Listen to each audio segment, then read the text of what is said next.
In my first video on this channel, I described to all of you how my utterly successful life, full of money, family, travel, adventure, and companionship, left me feeling so unsatisfied, so frustrated, angry, and confusingly like a failure. As my motivation now is to understand why doing what is ostensibly right and expected of me has led me to this place of desolation. Without understanding it, it seems a doomed action to try and change. Any of the options presently in front of me could potentially lead to a destination no more attractive than my current. I would have no way to know the best way forward, as I have no guidance on how to pick something better. As I reflected on this conundrum, I remembered way back during my final year of completing an honors degree in political science, I was assigned to read the book Tools for Conviviality by Ivan Illich. I don't remember the book in any detail except recalling a vague memory where Illich suggests that trying to live in accordance with a crazy world is likely to lead only to insanity. I also remember being very impressed by what he has to say, so I knew that revisiting this book and the thoughts of its author was a good place to continue my inquiry. So I intended to tackle this book in a single analysis and a single video, but another of the things that I completely forgot about Ivan Illich is that he has a huge intellect, someone whose views simply resist easy understanding. He doesn't write for the lazy and leaves many of his assumptions undefined and unexplored, preferring brevity to clarity. As a result, he shoehorns many radical ideas into very few words and can overwhelm even a careful reader with just a few paragraphs stuffed with his brilliant insights. As a result, this topic is going to take multiple videos, if not be the basis of a series. At the very least, this topic will get repetitive treatments as my thoughts evolve and catch up with the scale of what Illich says. With that, welcome to episode 5 of Pernicious Chattel. I'm XCG, and today, if you decide to follow along, I'm going to encourage you to dive into the deep and radical end of the social criticism pool. Today's author is radical enough to make someone like Michael Moore look like a fundamentalist conservative. Simply, today's topic is going to be heady stuff.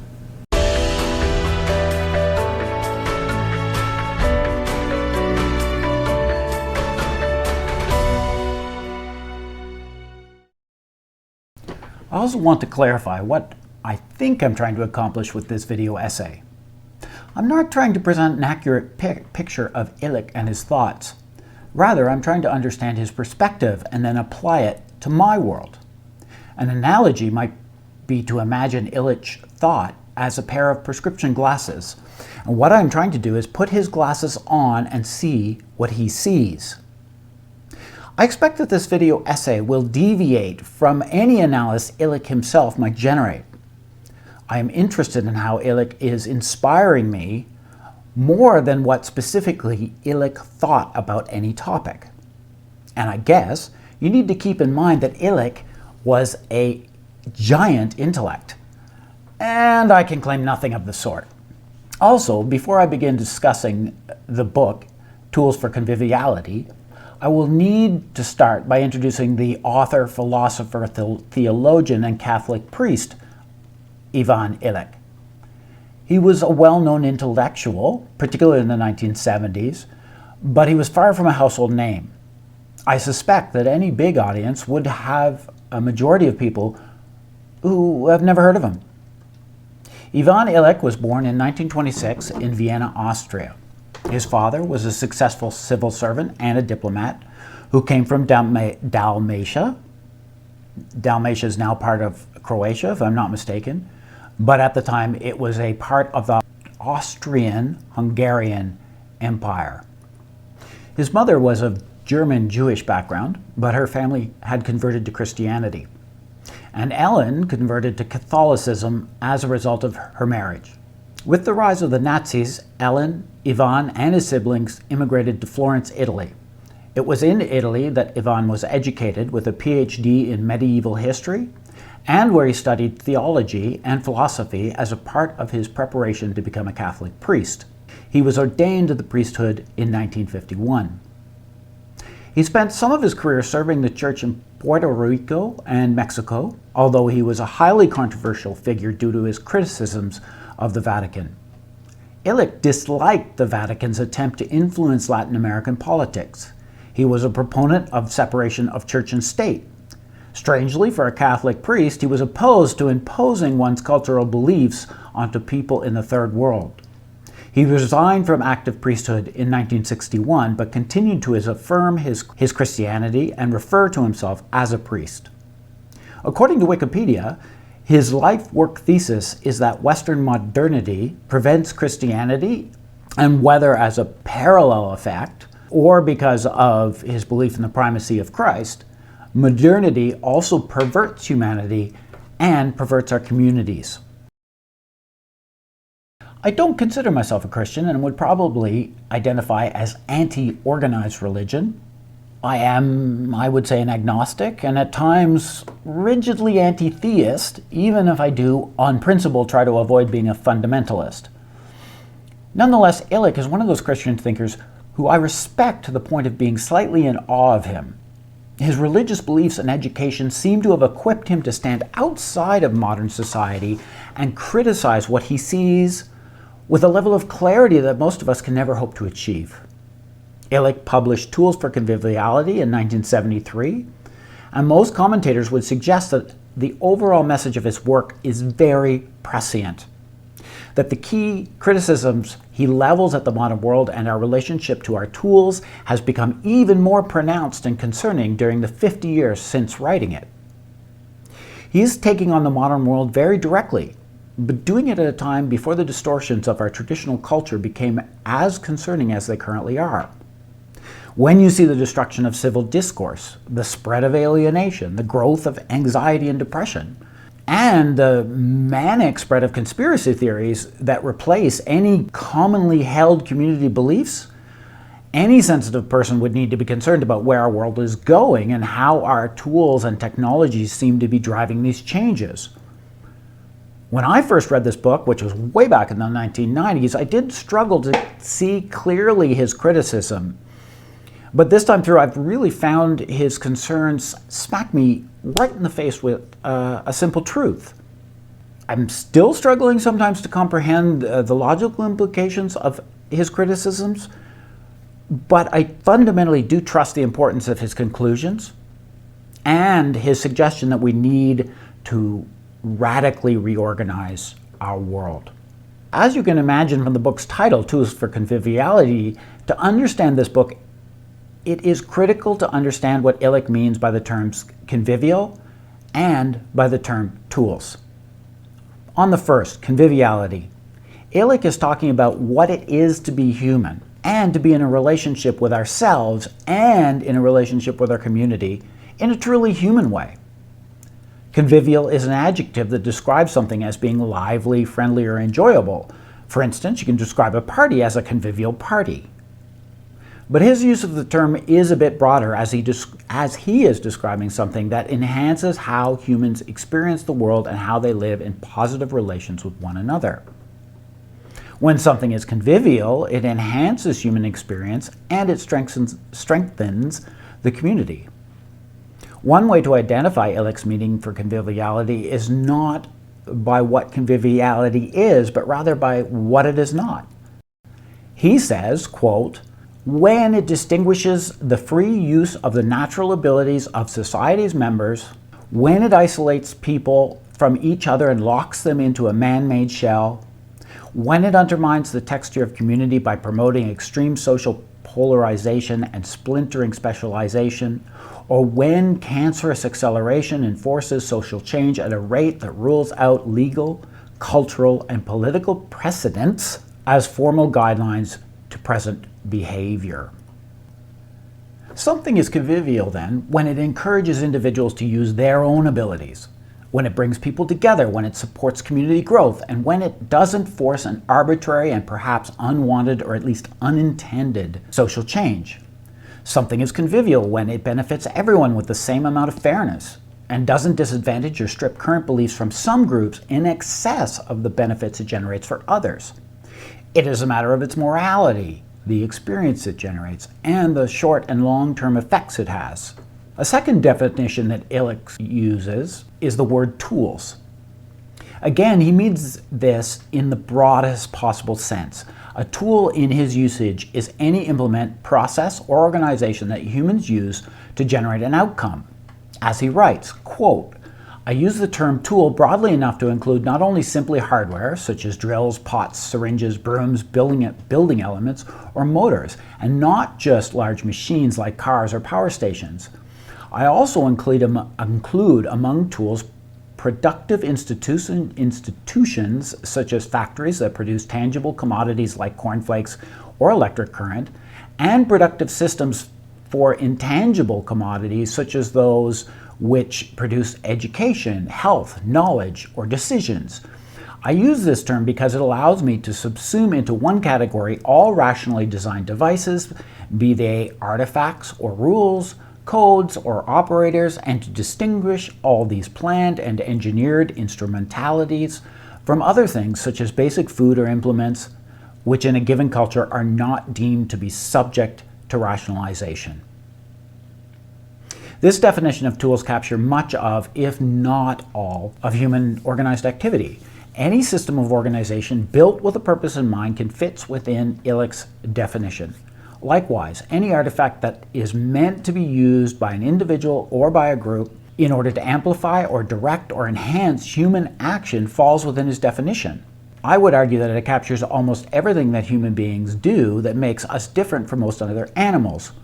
We aren't the only tool-using animal, but no other animal is so deliberate about the creation and use of tools. No other animal has a relationship with tools that so dominates almost every hour of life. The central thesis of Tools for Conviviality is a thorough criticism of modern industrial society. As he spent much of his time working in the Third World and in the 1970s, I believe he is looking specifically at the societies of Europe, North America, and the Soviet Union. And he's contrasting those societies with the less developed countries in South America, Asia, or Africa. It is clear in Illich's overall work that he felt that the attempt of the developed world to foist its definitions of development onto more traditional societies was something not necessarily in the interest of those, quote, underdeveloped, unquote, societies. Illich's criticism was based on his belief, outlined in this book, that humanity had stopped using its tools for the extension and enhancement of human existence, and now modern humanity is acting as isolated and dependent slaves of the tools themselves. The majority of us didn't choose the tools or choose how to use them. Rather, we're conscripted into the service of tools as our productive lives are dictated by the tool's needs. So we go to work in a factory, a school, or government bureaucracy on the basis that the tool, which in this case is an organization, needs our labor in order to operate and generate whatever output it was designed to generate. But few or possibly none of us has any choice in the matter. Most of us don't particularly want or need the output generated by the tools. And perhaps most importantly, our lives, our freedoms, our desires, as well as the health of our community suffer as a result. For instance, a factory worker may undertake a repetitive, simple task for 12 hours a day to produce a product that she doesn't use or even like. As a result of that labor, this woman's time is lost to the work as it presents the worker with no particular skill development, no time for any convivial conversation or community building among their fellow workers. The time spent leaves the woman in no permanent way better off or a better human being than she was before she started. It is time that the employee invests, but in return only receives income.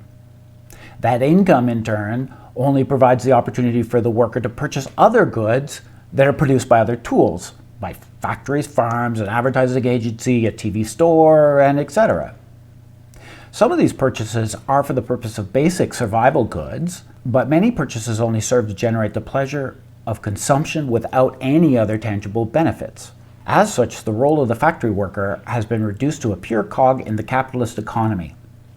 She sells her labor, and as a consumer, she also provides demand for the output of other tools.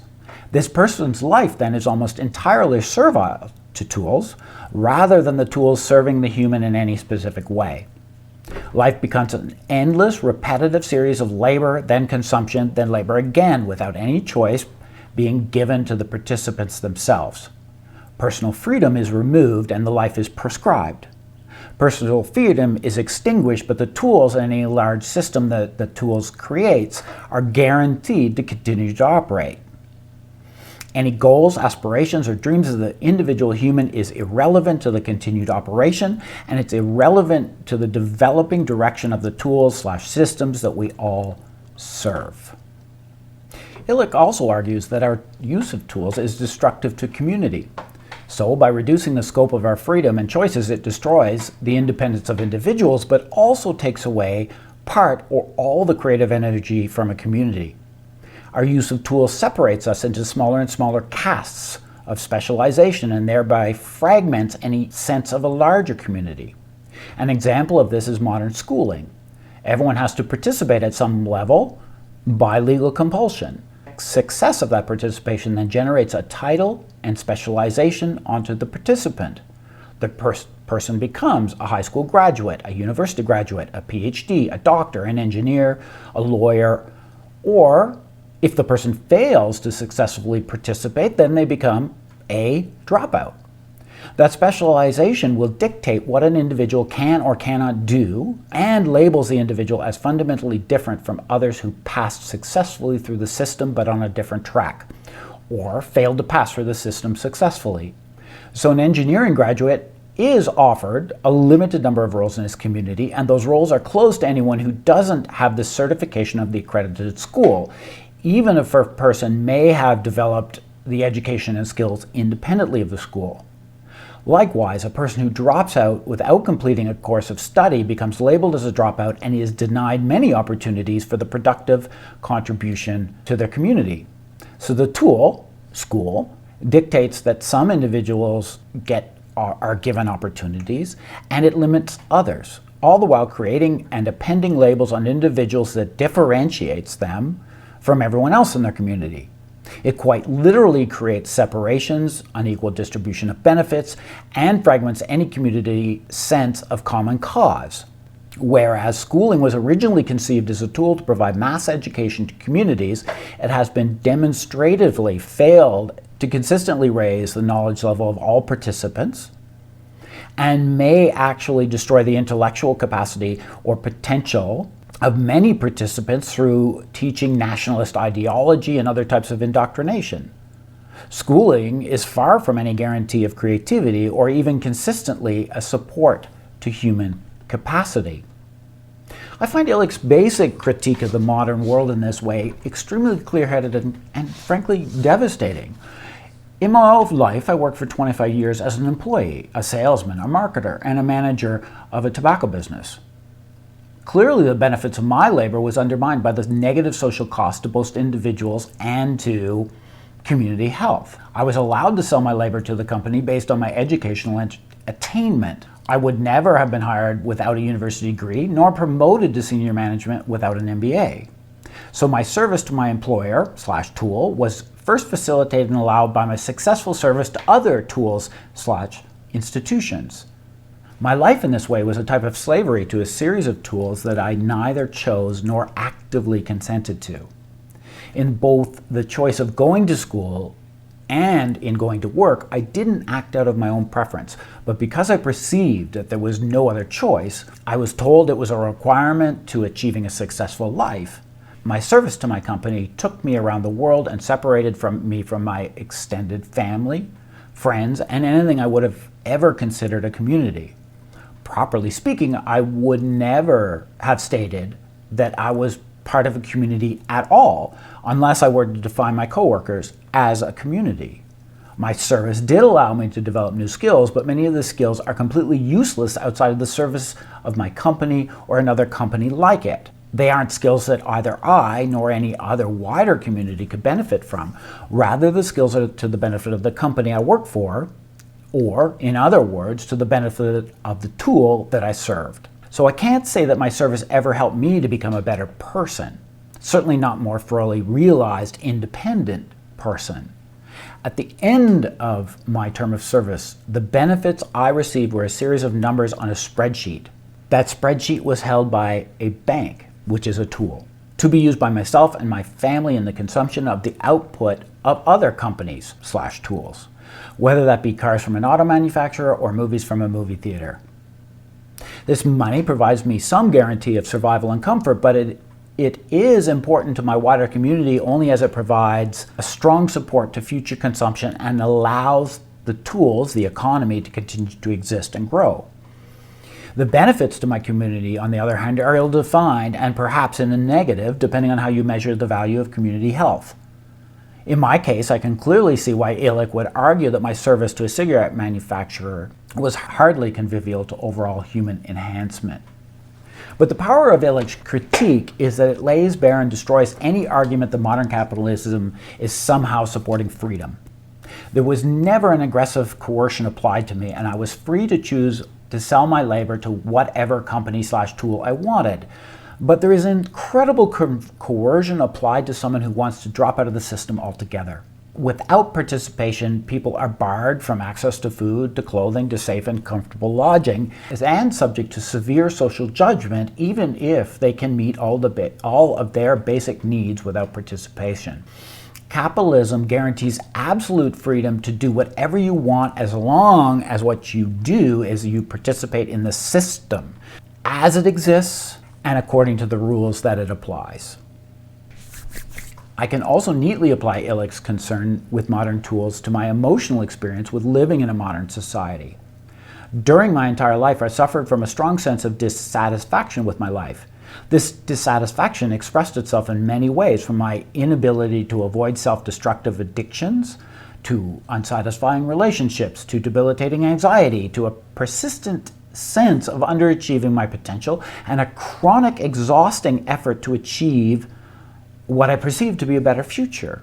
That was constantly frustrated by my lack of satisfaction here in the present. I can also see how my life acted as a barrier to strengthen my marriage and barred me from ever being the parent that my children deserved. My life made me a cynic. It made me bitter and angry. It encouraged constant irritability and impatience. I could usually see that many of my faults as a human being were purely personal failings, but the conventional life that I was living also acted to restrict my self-development rather than ever enhancing my growth. Ultimately, this channel wouldn't exist except for this pain, and I am now trying to diagnose and treat. But I can't quite see clearly how Illich's insight helps me specifically, because it does fail to provide alternative positive actions that are so defined that I can take instead of continuing to labor on the same torture treadmill that I have all my life. What I found very frustrating about tools for conviviality is how Illich uses terms like human life, natural scale, human goals, exploitation of society, autonomous and creative intercourse between persons, society's members' needs, and so on. But he never outlines what he means by these terms.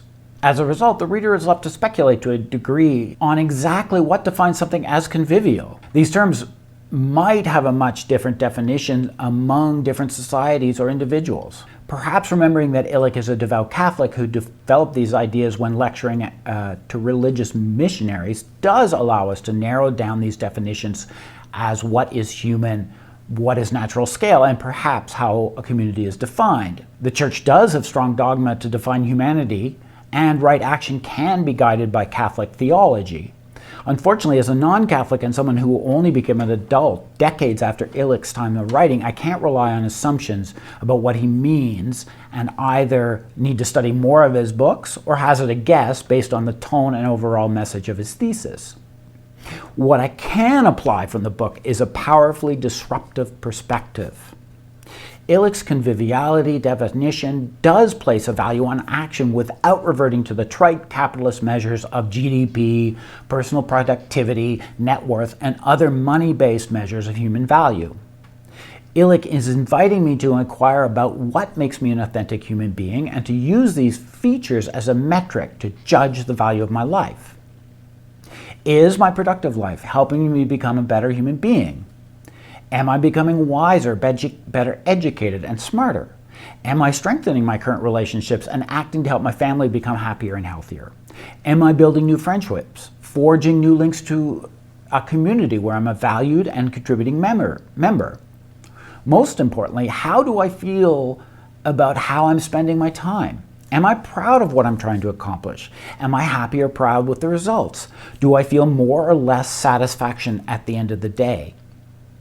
When defined this way, I find Illich's approach to be consistent with another idea that impresses me very much. That idea is the concept of achieving psychological freedom. Psychological freedom can be measured based on how many of our actions are deliberate choices rather than pure reaction to circumstances beyond our control. Do we act in ways that are consistent with our values? Do we stop to ask ourselves what the next right thing is before we decide to take any action?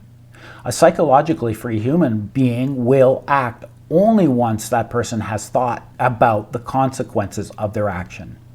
These deliberate actions are an indication of whether we are acting as individuals with our own free will and in accordance with our deeply held personal beliefs.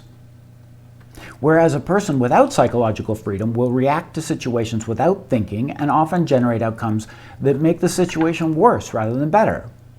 A person without psychological freedom is acting according to programming that has been learned from their families of origins or from society itself. Think of the man screaming in road rage during his morning commute.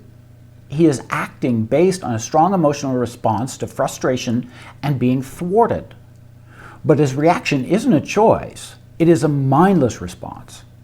More often than not, this person is acting out his anger because he is triggered to remember old traumas of rage being directed at him, or he is acting out of fear of losing control and finding his time and community experience being dictated by the circumstances of which he has no control. This vulnerability and powerlessness is met with fear and anger because it reminds him of other traumatic experiences of suffering when he was powerless. He's reacting out of remembering past sufferings, yet without ever consciously choosing that response. Similarly, being the unconscious slaves of our tools, whether in the form of jobs, our schools, or churches, is similar as it is a set of conditioning that has been pushed onto us and it dictates our actions. The actions are predetermined and not dependent on our preferences, morals, actions, or who we are. These actions are predetermined and do not depend on any of our preferences, morals, or goals. We are mere automatons acting out programming, just as a father who spanks his child as discipline because that is what his father did, or because his church tells him to spare the rod is to spoil the child. What these actions don't answer is whether the father has made a choice in using this technique because it is consistent with his own internal barometer. He never stops to consider whether it will strengthen the father-son bond or strengthen his child's internal resources. Rather, it is a powerful and deliberate trauma on a less powerful human in order to instill deep fear of authority and future cooperative responses to authority. Physical disciplining is a direct way that we program our children to be unthinking but behaving machines, even if our intent is to actually make them better people. It is a simple response to a childish behavior that the father wants to stop. Similarly, when the father goes to his job in the casino, and it doesn't mean that he loves gambling, and it doesn't indicate that he likes the effect that problem gambling has on society. In both cases, he does these things because he believes that is what is expected of him.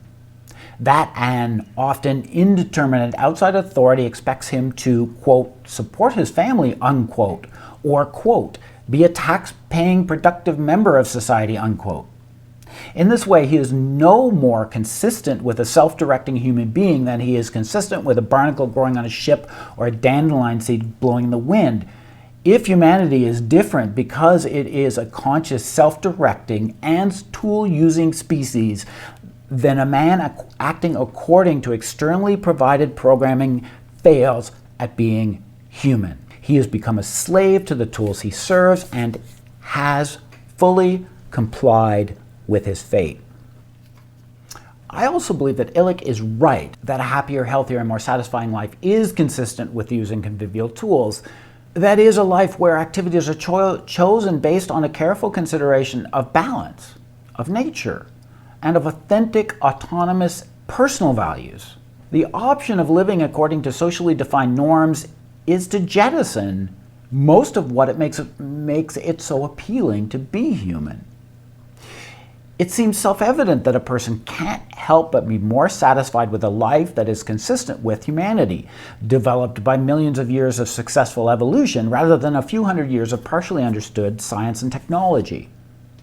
When I act consistent with an understanding of humanity in a way that nurtures my physical and mental health, when I act consistently with what is necessary to live in a healthy relationship with my friends, my family, and a wider community, I am aware of a sense of wholeness and a peace that I can't find in any number of hours in office working on some project. When I take a walk in nature, enjoying the companionship of my dog and aware of the pulsing life of nature around me, I can feel this quiet contentment that I can't replicate by completing a day of work or arriving on time at work, or any number of expected small achievements that come with serving an institution. I recognize that all of my work success generated a lot of money and material possessions. At the same time, it robbed me of the energy and time to pursue anything I value anywhere as much as I would like. I recognize that every successful work brought me the respect of my coworkers, but left the vast majority of world's humanity disinterested, probably unimpressed, and definitely unimproved. On this basis, I have to say that Illich's tools for conviviality has convinced me that modern life is often an empty endeavor, that it fails to nurture our humanity in much the same way as eating unbuttered, unsalted popcorn is a waste of time for someone suffering from malnutrition. It might satisfy for a short time the desire to eat something, but that satisfaction is an illusion in the long term. Bodily death is no further away. He has convinced me that a better way is theoretically possible and that discovering that way is the only path to real satisfaction. He has convinced me that the decision to quit my career was the moral and, in my case, the right thing to do. Quitting on its own hasn't given me any answers. But what it has done is put me in a position to stop degrading my humanity and given me the free time to pursue a better way. Illich hasn't drawn me a map to a better future, but he has held the door open and let the light shine upon me. He hasn't set me on the right path, but he's pointed out which way is north. Back at the beginning, I was commenting on how Illich is able to really look so clearly at the conditions under which we live. What is so powerful about his book is the way in which he throws out the window any preconceived ideas about what is really happening in the communities, in the world in which we live, and at how it affects us, how it both creates material plenty at the same time degrading our humanity in terms of our aspirations and our freedom and our ability to develop ourselves into something that is transcendent above pure materialism. At the same time, he leaves undefined in any great detail what it is meaning to be human. But I have to recommend highly that you take some time to deal with Ivan Illich's thinking. I think and I hope what I've shared with you so far is interesting. Most importantly though, what I hope is that you, like me, find that your path to freedom is slightly brighter lit by these insights. Certainly I look forward to walking this path with you, and I encourage you to subscribe and hit the thumbs up so that we can share whatever good ideas I come across, as well as whatever good ideas that you can share with me in the comments or elsewhere. And with that, this is XCG closing, and wishing all of you the very best on your path to freedom.